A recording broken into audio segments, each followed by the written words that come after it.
Comme quelqu'un me disait, souvent il me parlait en Swahili. Neniambia sema angalia ule frère mwingine façon anikalaka kumancho. Parce que Mungu anaweza kuwa vile l'image de Dieu. Bon, premièrement, vous devez savoir que l'homme et la femme ont été créés à l'image de Dieu.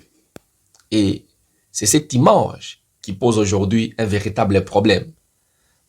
Comme quelqu'un me disait, souvent il me parlait en Swahili. Neniambia sema angalia ule frère mwingine façon anikalaka kumancho. Parce que Mungu anaweza kuwa vile.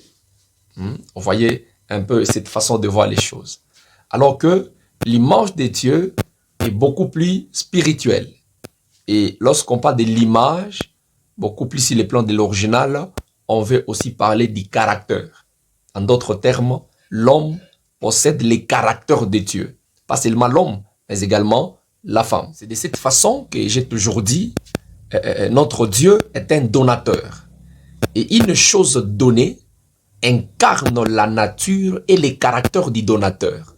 Et c'est quoi la chose que Dieu nous a donnée? Premièrement, je parlerai de son esprit. Et c'est d'ailleurs son image.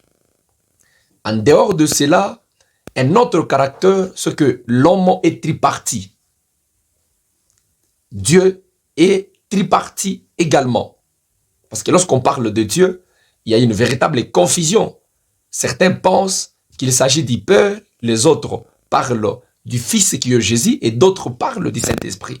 Alors que Dieu, sur le plan de l'original, beaucoup plus, lorsque nous sommes en Genèse, on parle d'Elohim. Et Elohim signifie Dieu au pluriel.